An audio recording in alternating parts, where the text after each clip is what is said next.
Hello friends. आज हम सब सुन रहे हैं सुभद्रा कुमारी चौहान की कहानी राही। इसमें दो पात्र हैं, एक अनीता एक राही। तेरा नाम क्या है? राही। तुझे किस अपराध में सजा हुई? चोरी की थी सरकार। चोरी? क्या चुराया था? नाच की गठरी। कितना नाच था? होगा 5-6 शेर। और सजा कितने साल की है? साल भर की। तूने चोरी क्यों की? मजदूरी करती तब भी तो दिन भर में 3-4 आने पैसे मिल जाते। हमें मजदूरी नहीं मिलती सरकार, हमारी जाति मंगरूरी है। हम तो केवल मांगते खाते हैं। और भीख न मिले तो फिर चोरी करते हैं। उस दिन घर में खाने को नहीं था, बच्चे भूख से तड़प रहे थे। भूखे बच्चों के लिए किसी की नाच की गठरी लेकर भागी थी, तभी पुलिस वाले ने पकड़ लिया। अनीता ने ठंडी सांस ली, बोली, तूने कहा नहीं कि बच्चे भूखे थे इसलिए चोरी की? संभव है इस बात से मजिस्ट्रेट कम सजा देता। हम गरीबों की कोई नहीं सुनता सरकार। बच्चे आए थे कचहरी में और मैंने सब कुछ कहा, पर किसी ने नहीं सुना। अब तेरे बच्चे किसके पास हैं? उनका बाप है? अनीता ने पूछा। राही की आंखों से आंसू आ गए और बोली, उनका बाप मर गया है सरकार। जेल में उसे मारा था, वहीं अस्पताल में मर गया। अब बच्चों का कोई नहीं है। तो तेरे बच्चों का बाप भी जेल में मरा था, वह क्यों जेल गया? अनीता ने पूछा। उसे तो बिना कसूर के ही पकड़ लिया था सरकार। ताड़ी पीने गया था। मेरे घर वाले का एक बार पुलिस वाले से झगड़ा हो गया था, बस उसी का बदला लिया। 109 में चालान करके साल भर की सजा करा दी, वहीं वह मर गया। अनीता ने एक दीर्घ श्वास के साथ कहा, जा अपना काम कर। राही चली गई। अनीता सत्याग्रह करके जेल आई थी। पहले अनीता को बी क्लास दिया गया था, फिर घर वालों ने लिखा पढ़ी करके ए क्लास करवा दिया। अनीता के सामने एक प्रश्न था कि देश की दरिद्रता और गरीबों के कष्टों को दूर करने का कोई उपाय नहीं है।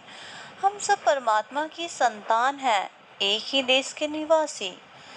फिर सोचने लगी, कुछ लोग तो आराम से रहते हैं और कुछ लोग पेट की दरिद्रता के कारण मरते हैं। एक और तो यह कैदी है जो जेल आकर सचमुच कष्ट उठाते हैं, और दूसरी ओर हम लोग जो अपनी देशभक्ति और त्याग का ढिंढोरा पीटते हुए आते हैं। हमें आमतौर से दूसरे कैदियों के मुकाबले अच्छा बर्ताव मिलता है, फिर भी हमें संतोष नहीं होता। हम जेल आकर ए व बी क्लास के लिए झगड़ते हैं। जेल आकर हम कौन सा त्याग कर देते हैं, और जेल में हमें कौन सा कष्ट होता है? सिवाय इसके हमारे माथे पर नेतृत्व की सील लग जाती है और हम बड़े अभिमान से कहते हैं, ये हमारी चौथी जेल यात्रा है, ये हमारी 5वीं जेल यात्रा है, और बार बार बताकर अब आत्मगौरव का अनुभव करते हैं। हम जेल से छूटकर कांग्रेस में सत्ता पाते हैं। ये सत्ता भक्ति है या देशभक्ति? उसके विचारों का तांता लगा हुआ था। अनीता ने अनुभव किया, कोई उसे भीतर ही भीतर काट रहा है।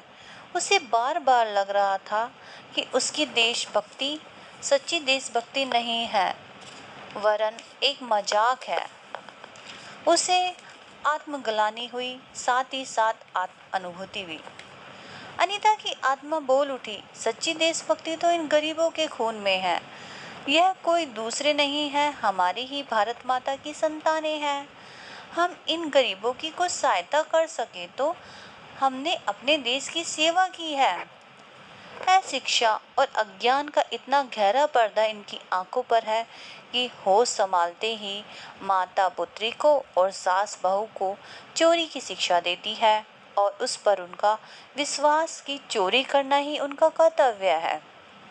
आज यहाँ डेरा डाला, कल वहाँ डेरा डाला, चोरी करते हैं, बचे तो बचे, नहीं तो फिर साल 2 साल के लिए जेल में चले जाते हैं। क्या मानव जीवन का यही लक्ष्य है? संसार की मृग मरीचिका में हम जीवन के लक्ष्य को भूल ही जाते हैं।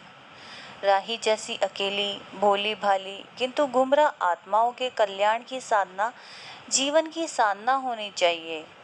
देशभक्ति का यही मापदंड क्यों न बने?